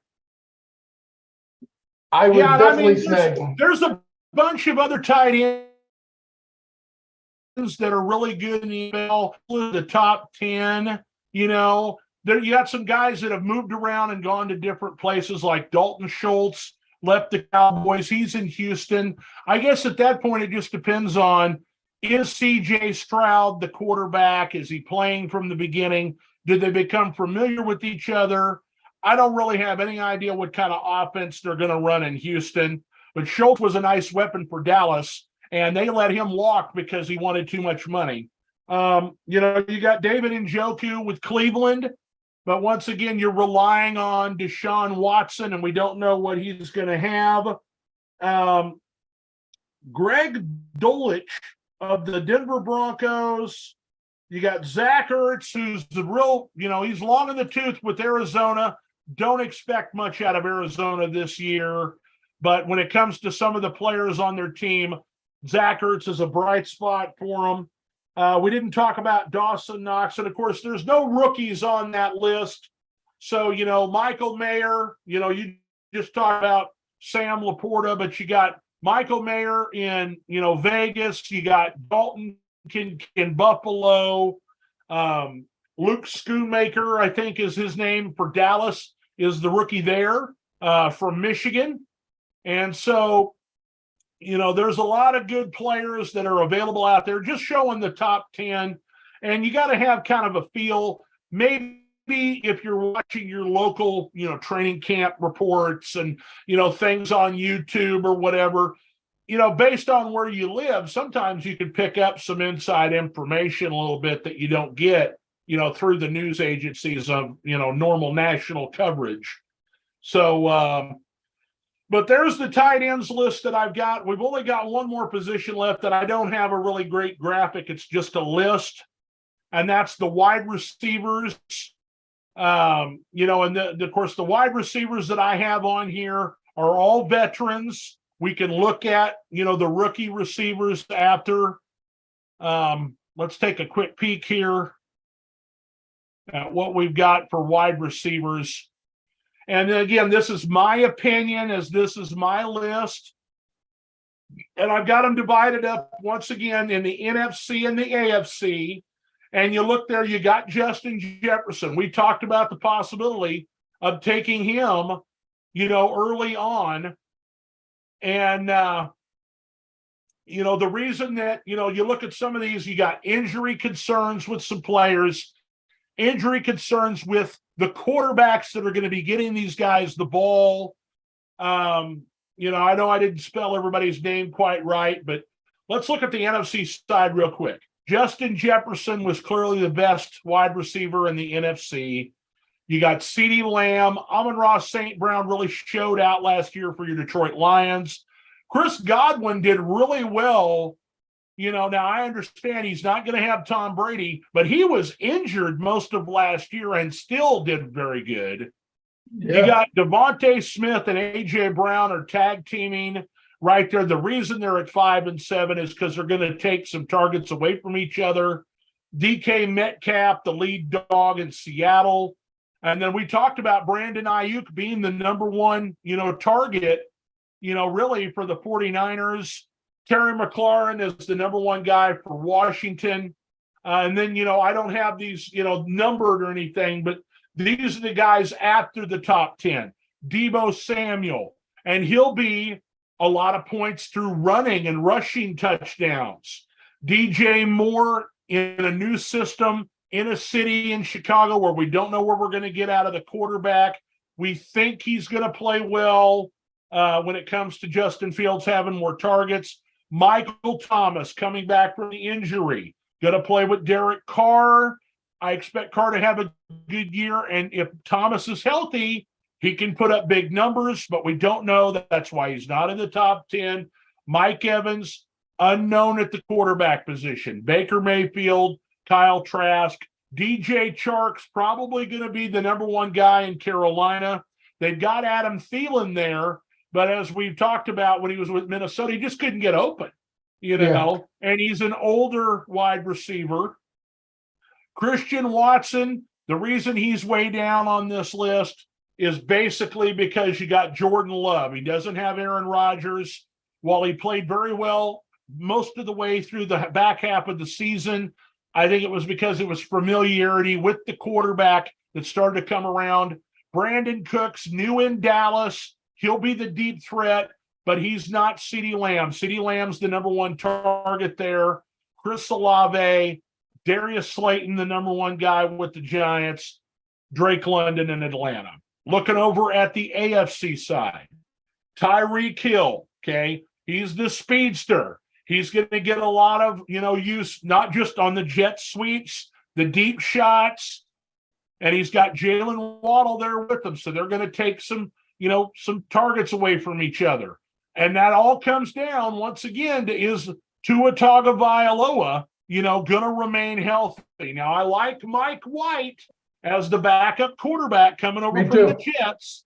He played well last year, and so that's why I didn't discount these guys on my list. Devontae Adams, first year with Jimmy Garoppolo, but he's obviously a great player. Stephon Diggs with Buffalo. Amari Cooper with Cleveland. You got to worry about Deshaun Watson, but he's the lead dog there. Here's Christian Kirk, okay? And I've got him here because he led the team in yards and receptions last year, but they're bringing in Ridley, and so we'll have to see how that works out for him. Garrett Wilson with the Jets. The reason Jamar Chase is at 8 and not up in the top 3, Joe Burrow, we don't know, okay? Yeah. If Joe and that calf is more serious than what we, are being told, he's not going to get the catches and the yards and the touchdowns that he would with a healthy Joe. And Joe's not going to be back during the entire preseason. He's going to be rusty early on if he is healthy when the season begins. And there's T. Higgins right there with them, Jerry Jeudy with Denver, and then you've got the other players. You got Michael Pittman. Are they going to start Anthony Richardson to begin the year, or are they going to go with Gardner Minshew in Indianapolis? Deontay Johnson was the lead dog in Pittsburgh. Zay Jones is, they're in Jacksonville, as well as Calvin Ridley, who we just talked about. Now, Juju Smith-Schuster's probably going to be the top target for the New England Patriots. Odell Beckham Jr. in Baltimore. DeAndre Hopkins in Tennessee. You got Pickens again, who was a star receiver this last year for Pittsburgh. Keenan Allen, the top guy for the Chargers, and Gabriel Davis, is the second receiver for Buffalo. So that's my list of, the top basically 20 guys in each conference. Obviously you're going to draft 2, 3, 4 wide receivers based on you're going to have 2 starters, maybe a flex position. You got to have a backup. These are your top guys. What do you think, Chris? I think it's perfect. If this is my goal, I'll say it. my goal this season, if I could get St. Brown, if I can get AJ Brown, and possibly either, let's see if I got a chance at even a Jerry Jeudy, my starting 3, I would be content. I would be happy with that draft because go ahead. I think Russell Wilson and the Broncos will have a bounce back year. Right. Yeah, and I don't even have Cortland Sutton on this list, and I think he's the better of the 2 receivers. That too. But at the same time, I don't think we really got to see Jeudy full potential. Last year was a big shit show. This year, I think we're going to really know what type of receiver Jerry Jeudy will be for the Broncos. Now we'll go back to dynasty mode now. And, of course, there's going to be some good wide receivers that you may take in any draft that are rookies. But let's go to, our rookie wide receiver list. Now, here's my take on this. You may call me a homer right off the bat because I got the Minnesota Vikings wide receiver. Jordan Addison is number 1 from the receivers. He's going to be a starter, okay? He's a first-round pick that will be a starter, whereas Johnston is going to be behind Allen and Williams in with the Chargers. Mingo is going to be behind Thielen and Chark in Carolina. Flowers is behind Bateman and Beckham Jr. in Baltimore. Reed's going to be behind Watson and Daubs. Smith and Jigba is going to be behind Metcalf and Lockett. So all of these guys are not starters, okay, whereas Addison will actually be the starter for Minnesota. So I have him as the number 1, rookie receiver to draft. He's going to get all the targets, that when Jefferson is getting all the double teams until Addison can show, hey, I'm over here, and then that'll really make things tough because he's a speedster too, just like Jefferson. Now, Johnston, of course, goes second. Allen and Williams. Allen is on his last legs, in my opinion. He was hurt a lot this last year. Both of the receivers for the Chargers have been hurt over the last couple of years. I think Johnston can move into that starting lineup maybe by mid-season, but it won't be early on. Just veteran leadership, learning the system, learning the team, learning the quarterback. Mingo may surprise and could start for Carolina if they realize Thielen can't get open. I think Thielen is more of a slot receiver now at this point anyway, so they may go with Mingo in the starting position. And if they do, he'll definitely want to be, up there at the top. That's why I got him 3rd. Flowers, like I said, they're going to run a lot of double tight end sets in Baltimore. They've already got Beckham and Bateman. They're going to have Likely and Andrews at the tight end position. So Flowers will be somebody that they bring in from time to time. Won't get the kind of targets that the starters will get. Kind of the same thing with, Jaden Reed. Green Bay drafted 2 tight ends. Okay, they're going to run double tight end sets there. And so, Jackson Smith and Jigba, that's the slot receiver they've been missing in Seattle. He will get some targets, but that the veterans are going to get the majority of the spots there. Jalen Hyatt may end up being a starter, not early on. They've got Sterling Shepard, they've got Darius Slay. Okay, they brought in Cole Beasley, who knows the system from his years in Buffalo with Brian Daboll. Okay, but they don't have any star receivers really.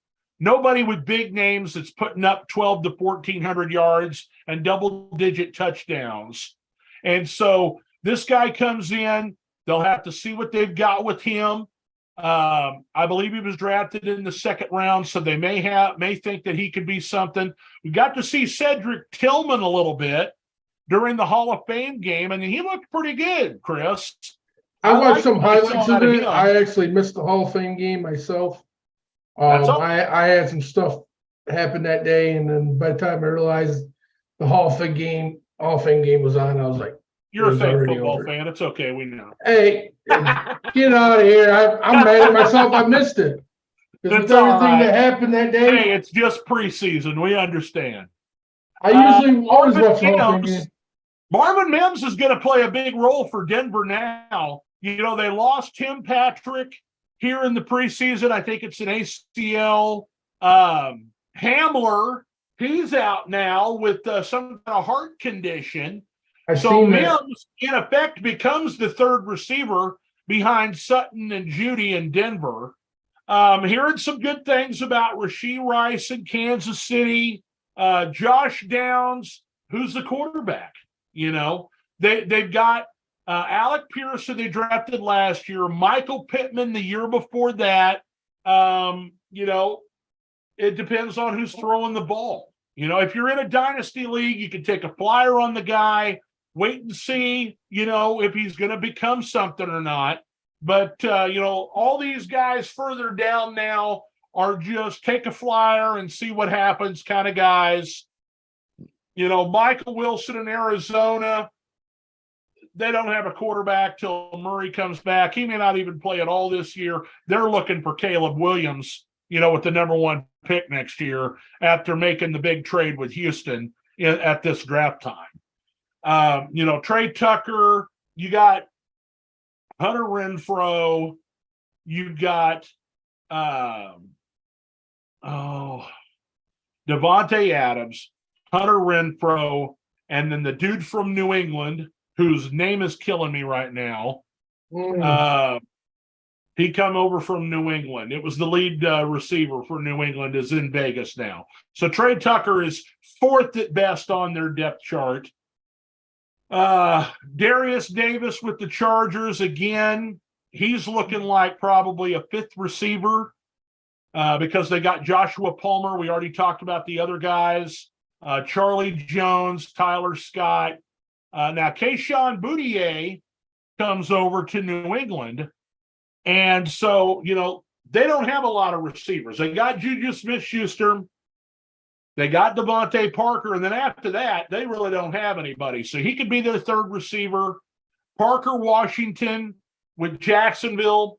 They're just, once again, they are trying to bring in more players for weapons. They have a few, but remember, they lost Marvin Jones Jr. They add Calvin Ridley. They got a tight end. This guy could be a third receiver for them. Justin Shorter, Buffalo lost Isaiah McKenzie into Indianapolis. And so, you know, they need another third receiver there. Puka Nakua with the Rams. They're always bringing guys in. You never know what you get. They're not going to have Cooper Kupp. He's hurt, you know, already in training camp. Ronnie Bell, heard some good stuff about him. A.T. Perry with New Orleans. Demario Douglas with New England. New England had 2 sixth-round picks, took wide receivers with both of them.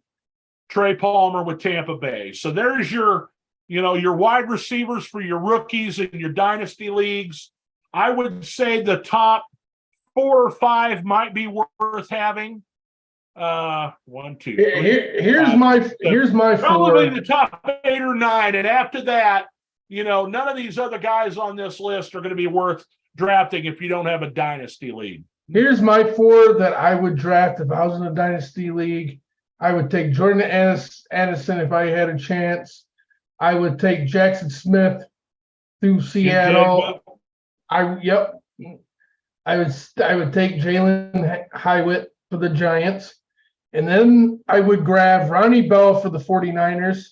Right. He's great. He came from Michigan. Great. A good receiver, tall. Did he have an ACL he came back from last year and played well for you? Yes. Yeah. And I believe he's from Cali. I think he's from Cali out that way. So he's kind of playing his hometown. I think with the 49ers and Samuel, you know, running a lot, he's going to see the field and he's going to have the ability to make some plays. I don't know how much snaps he's going to see. a game, but for flex position or depth, if he does get a snap count and actually playing and producing, you might be hit with an unfortunate injury, but you might have a diamond in the dirt that you didn't know about on your bench. Well, buddy, we went through all of the, the skill positions: quarterback, wide receiver, running back, tight end. Just real quick, I mean, most of this is common knowledge for anybody at all. Justin Tucker's the best kicker in the league with Baltimore. I like Harrison Butker with Kansas City, obviously.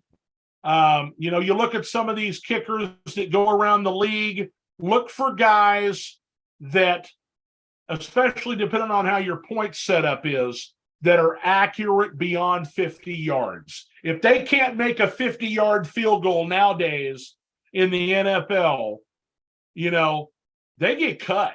They got to be able to kick 50-yard field goals nowadays. And so, look and see what their stats were from the previous year before you decide who you're going to take. Kickers may not be all that important in some leagues. Some leagues they are. A field goal could win you the game for the week.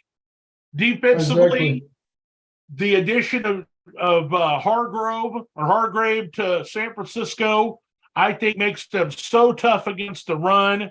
People are going to have to throw the ball. You're going to get a lot of interceptions by the 49ers this year. Right now you got, I think it's Nick Bosa's holding out for a contract. He's going to get his contract because they've got quarterbacks that are on cheap deals right now. He's going to get his contract. He'll be there sacking the quarterback left and right.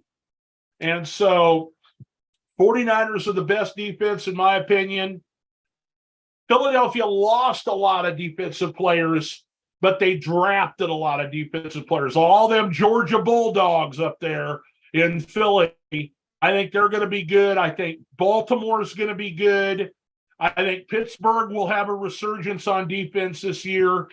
Those are the four teams I think are going to be good defensively. When it comes to special teams, if you do the defense and special teams, once again, still talking Baltimore, San Francisco, Philadelphia, Pittsburgh. But, if it's just special teams, if you're just looking for returners, okay, you'll have to look around the league and you'll have to be a little picky. This Deneric Prince for Kansas City looks like a keeper.